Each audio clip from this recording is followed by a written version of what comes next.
Hey guys, so I'm back again. Gonna do a quick recap of the Seattle Front Row Card Show. Overall, it was a great experience, great show. This time around, I did go by myself. I flew out there. Normally, I always have my sister helping me vending at the show, so when I'm buying in cars, she can attend the customers and sell slabs or raw cards. This time around, it would just be myself.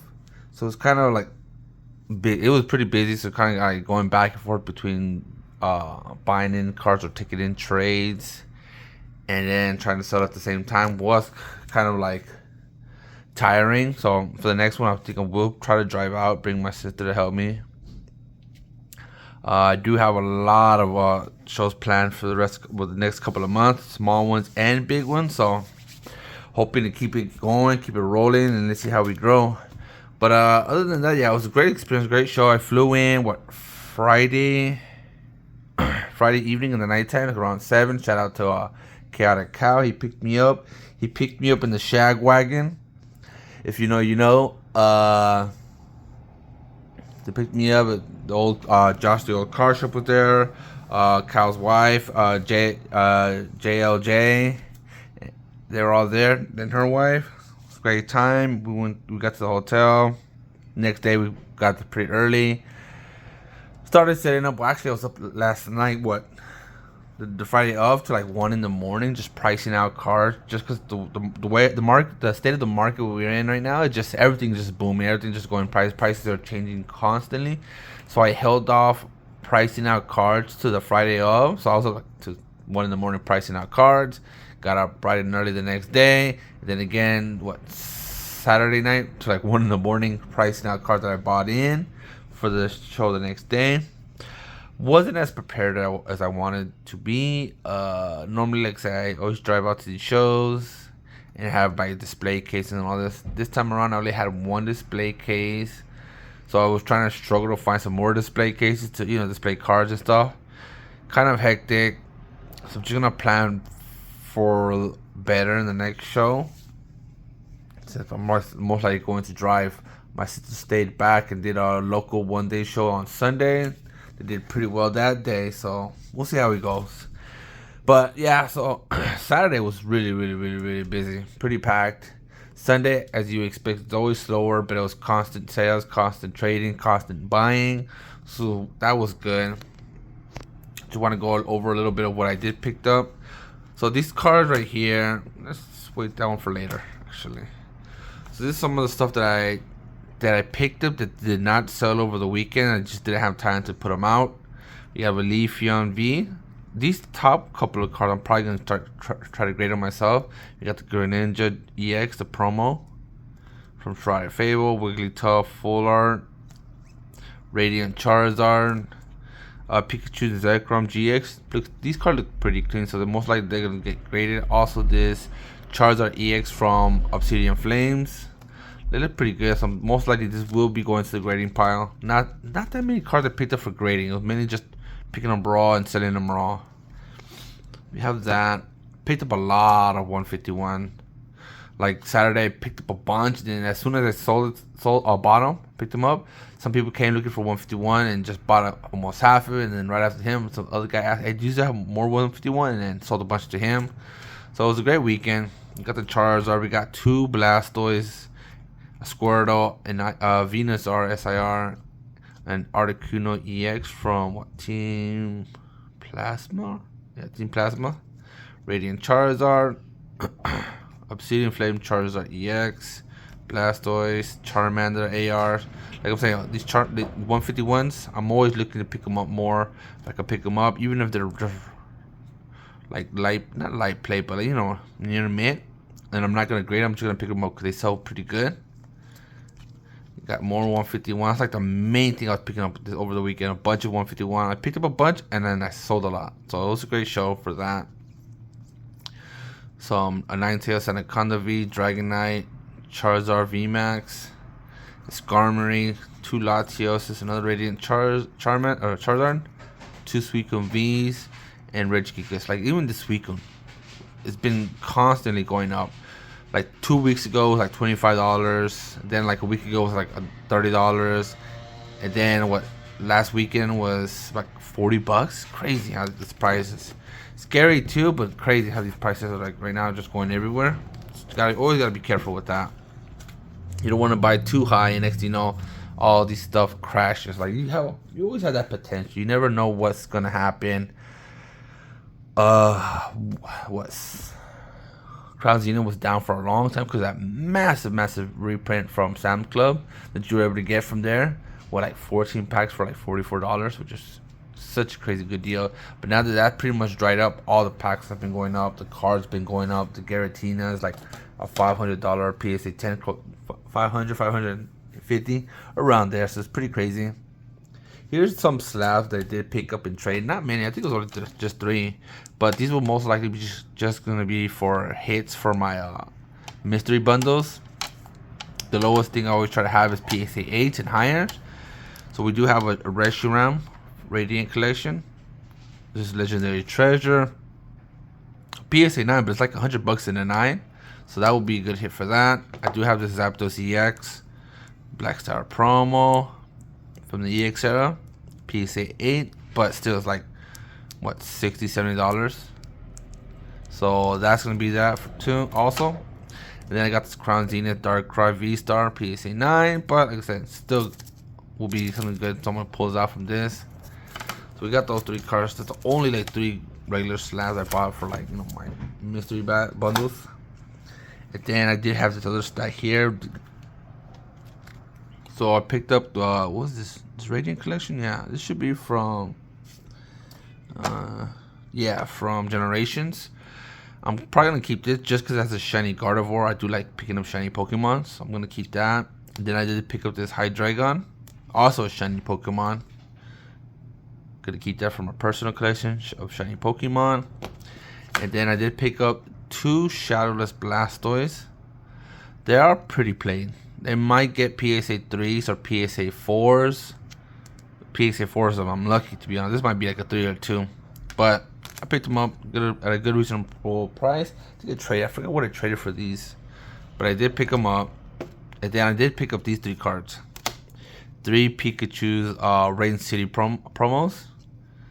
From there in Seattle, they had I think a game with the Clippers. And if you attended, you got a free card, which is one of these guys. I ended up trading 3 of these for a slab. I forget which one it was. Got these 3 and I think something else. Maybe it was that. No, that wasn't the Reshiram. Was it the Reshiram? No. I forget what it was. It was something else though. But yeah, we got those. Pretty sick card. I don't know if I'm just gonna sell them or keep them, hold on to them for now. But we'll see. We'll see what we do. But still pretty cool and unique promo. Actually, One Piece is doing something like that similar.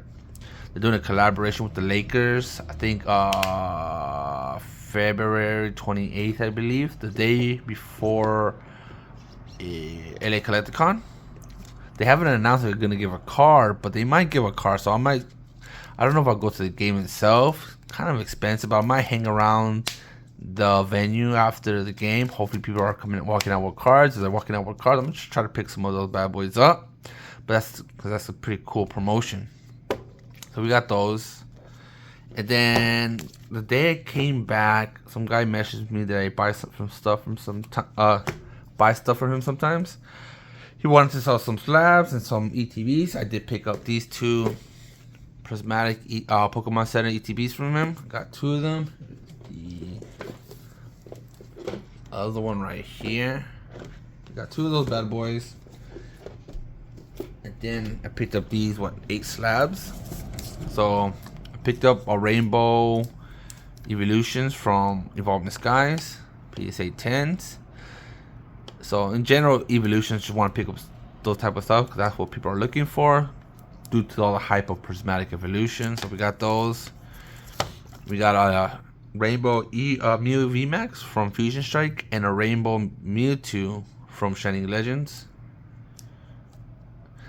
I was looking at this the day when I got it, and I'm like, if you look, the textures are subtle, but it was there the whole time. There was just hints. If you look at the texture, and you probably move right there, maybe you can probably see right there. It's just a bunch of bubbles in the background. See that? Look at that. It was just hinting to that bubble meal.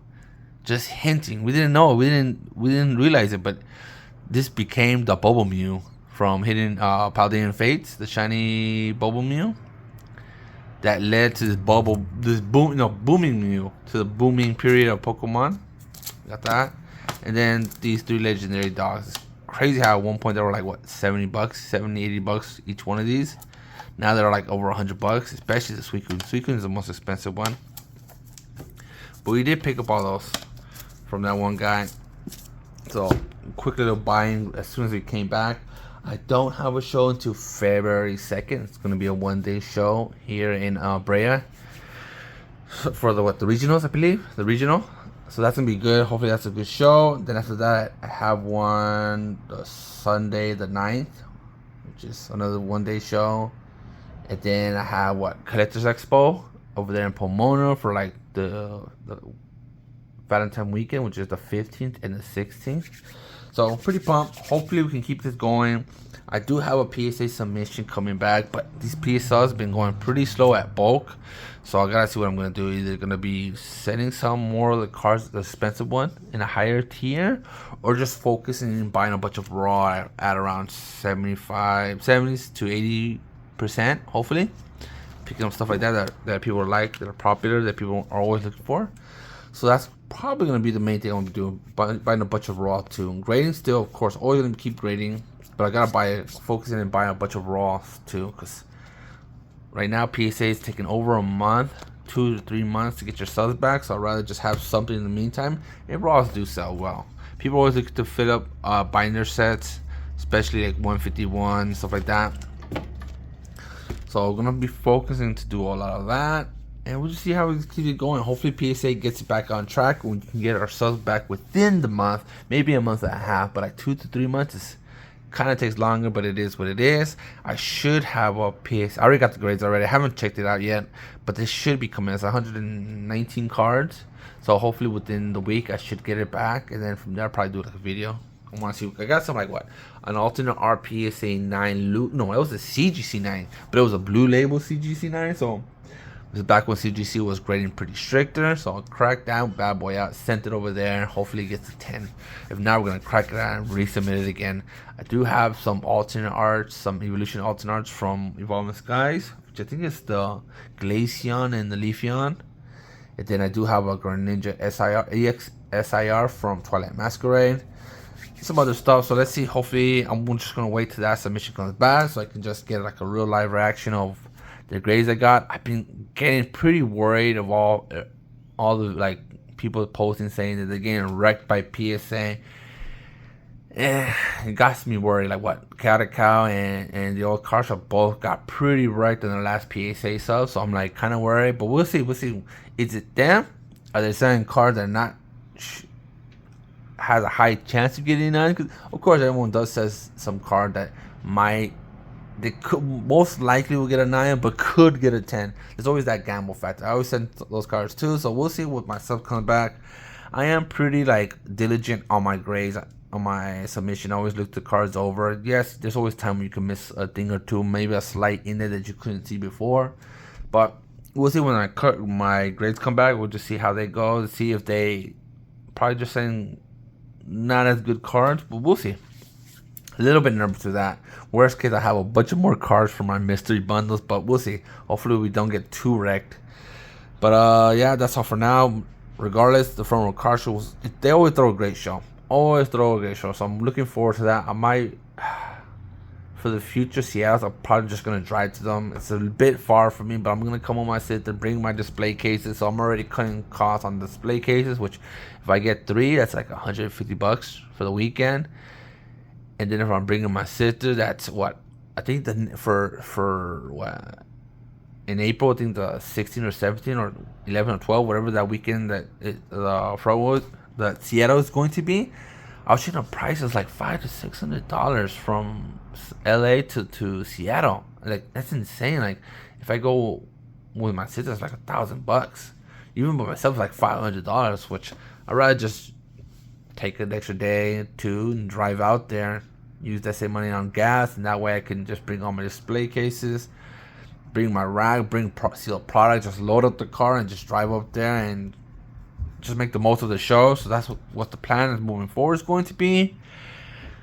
A lot of great shows coming up, so I'm really gonna try to really hit this ground, really keep it grinding. Hopefully we can get it going really, really well, and hopefully within the end of the year, doing really, really well. But like I said, we have a lot of shows planned out. Pretty much, at least 2 to 3 shows so far for the next couple of months planned already. We got one big show, and then some little shows within the week, so we'll see how it goes and go from there. Let me know if you were at the Seattle show. Let me know how was it for you. Was it packed? Did you vent? Did you attend? How was it for you? Was there anything you regretted about it? Like for me, I regret just going by myself. Normally I got used to having my sister help me while I'm buying, trading, sourcing cards, so she can help me with the sales. Being by myself, it just got me. It was hectic for me trying to do both of them, and then especially when you're looking at stuff, pricing things down. And in the end, the customer decides not to do it, which they're entitled to. But it's just like, oh man, at that time I spent like 30-40 minutes with that person trying to make a deal, and then they back out. Now that's like 30-40 minutes. I could have been selling other cards or something like that. But that's just how it is sometimes. Gotta keep trucking with all the swings we're taking, but. Let's see, go from now for the next show. Hopefully we can do better and go from there. That's all, and I'll catch you guys in the next one. Bye.